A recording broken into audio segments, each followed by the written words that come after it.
I cried in God's presence and asked for forgiveness. గమనించండి, వాక్యాన్ని బోధించడానికి ప్రసంగాలన్నీ, ఇతరుల ప్రసంగాలన్నీ కాపీ కొట్టాలనుకున్నాను. Then I asked ఆ రాత్రి దేవుడు మాట్లాడాడు. చిన్న పిల్లలు కాపీలు కొట్టినట్లు రాస్తారు కదా, అలాగా ఇతర సేవకుల ప్రసంగాలు కాపీ కొట్టాలనుకుంటున్నావు అన్నప్పుడు ఆ రోజు నిజంగా కన్నీటితో ప్రార్థించానండి. Then I took my Bible.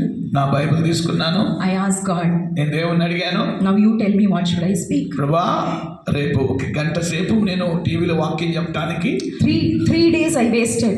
3 రోజులు నేను ఆ ప్రసంగికుడి ప్రసంగం బాగుంది, ఈ కాపీ కొట్టాలని నేను సిద్ధపడ్డాను. కానీ Now I have నీ నుండి వెళ్ళిపోయినాయా, ఏ మాటలు అందించాలి చెప్పు అని నేను అడగడం ప్రారంభించాను. Now I have only few hours. నాకు ఇంకా బోధించడానికి కొద్ది గంటలు మాత్రమే సమయం ఉంది. And I need to speak for 1 hour. 1 గంట మాట్లాడడానికి నేను సిద్ధపడుతున్నాను. And that TV channel is going to be telecasted all over the world. ఇక అన్ని ప్రపంచవ్యాప్తంగా యొక్క టీవీ అది బ్రాడ్కాస్ట్ అయిపోయింది, రిలీజ్ అయిపోయింది. If I'm not going to speak well, it is not a shame for me, it is shame for Lord you. 1 గంట సేపు నేను అనర్గళంగా నీ వాక్యాన్ని ప్రసంగించకపోతే అది నీ నామానికి అవమానం కదయ్యా. I don't know what you will do. You are going to speak. I took a paper and sat. అని నేను ఆ రాత్రి ప్రభుత్వగా, నువ్వు మాట్లాడిన ప్రసంగమే, నువ్వు మాట్లాడిన విషయమే నేను రేపు బోధిస్తాను, నాకు చెప్పు అని నా డైరీ తీసుకున్నాను, పెన్ తీసుకున్నాను, బైబిల్ ముందు కూర్చొని ఆడటం ప్రారంభించాను. Just I opened the Bible. నేను బైబిల్ ఎలా తెరిచాను? My eyes went on Psalms 84 verse 11.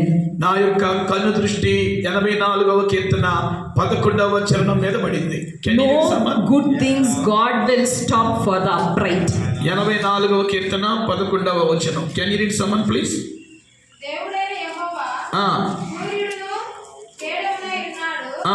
యెహోవా కృపయు ఘనతయు అనుగ్రహించును.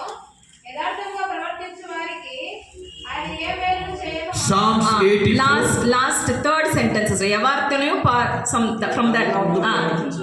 యథార్థంగా ప్రవర్తించు వారికి ఆయన ఏ మేలును చేయక మానడు. ఏ మేలు, nothing. He won't stop any good thing. ఆయన నువ్వు యథార్థంగా సేవ చేస్తే, యథార్థంగా నువ్వు పరిచయం చేస్తే నీకు మేలు చేయడానికి ఆయన మానడు.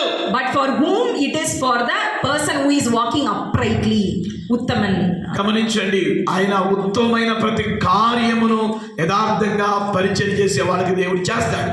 Whether you believe me or not, నువ్వు నమ్మినా నమ్మకపోయినా, only that one line I wrote, and wherever when I open the Bible, something will flash and I will start writing the verses. నా అనుభవం చెప్తానేనండి, ఎప్పుడు నేను బైబిల్ తెరిచిన ఒక ఫ్లాష్ లైట్ లాగా, అంటే ఫోటో కొట్టేటప్పుడు ఫ్లాష్ లైట్ వెలిగింది కదా, అలాగే నేను బైబిల్ తెలిసిన ప్రతిసారి ఏదో ఒక వాక్యము నన్ను ఆకర్షించింది అండి.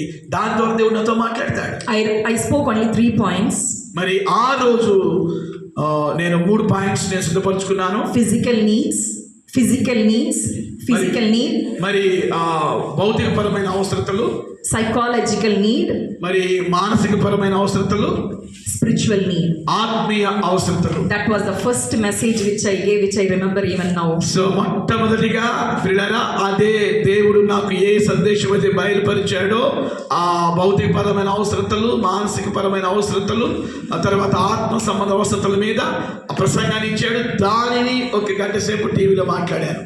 I finished my sermon. I came out of that studio. మరి ఆ యొక్క సమయంలో వాక్యం బోధించడానికి నేను ఆ స్టూడియోకి నేను వెళ్ళానండి. From next day I started getting calls, lot of calls. After finish the message. Next day. మరి ఆ రోజు వాక్యం బోధించిన తర్వాత టీవీలో ఆ మరుసటి రోజు ఫోన్స్ వెంబడి ఫోన్స్ రావటం నాకు ప్రారంభమయ్యాయి. One person is telling I'm speaking from Sri Lanka. Sister, నేను శ్రీలంక నుండి మాట్లాడుతున్నాను. One person is telling I'm speaking from Switzerland. Sister, నేను స్విట్జర్లాండ్ నుండి మాట్లాడుతున్నాను. One person is telling I'm speaking from UK. Sister, నేను యూకే నుండి మాట్లాడుతున్నాను. So many calls I got from nowhere. I don't know anybody. 1 గంట టీవీలో దేవుడిచ్చిన మాటలు నేను బోధించినందుకు ఇతర దేశాల నుండి నన్ను తెలియని వారు, నేనెవరో పరిచయం లేని వారు నాకు ఫోన్ కాల్ చేయడం ప్రారంభించారు. And each one was telling the word what you spoke is directly to me. It is to me.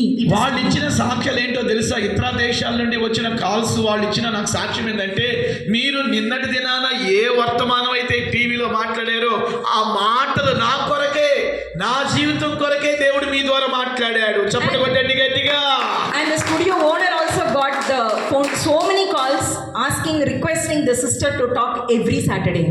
ఇక ఆ తర్వాత వాళ్ళందరూ చెప్పుకున్నారంట, మరి ఈ సిస్టర్ గారు ప్రతి శనివారం పలానా ఛానల్లో వాక్యం బోధిస్తారు, అనేకులకు నా గురించి చెప్పడం ప్రారంభించారు. I thought I am working part-time job, only one message I am going to give. మరి నేను అనుకున్నాను నెలకి ఒక వర్తమానం ఇస్తే సరిపోయింది అనుకున్నాను నేను. Now it is like a full-time job.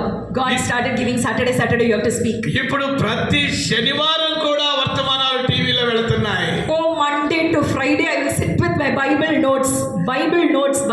ఇప్పుడు వర్తమానాలు అందించడానికి ఎంత బిజీ అయిపోయానంటే బైబిల్ డైరీ విరామం లేకుండా సిద్ధపడుతూ I became so busy, very busy.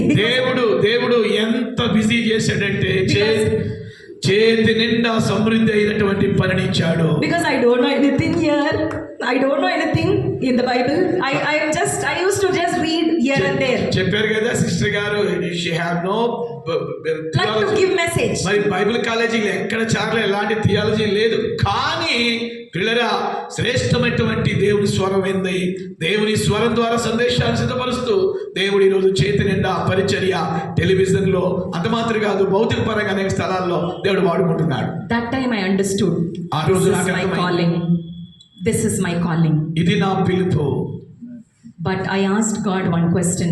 అయితే I asked God one question one night. నేను ఒకరోజు దేవుని ప్రశ్నించాను, Lord, what is this? How long will I do like this? ప్రభా నేను ఎంతకాలం మరి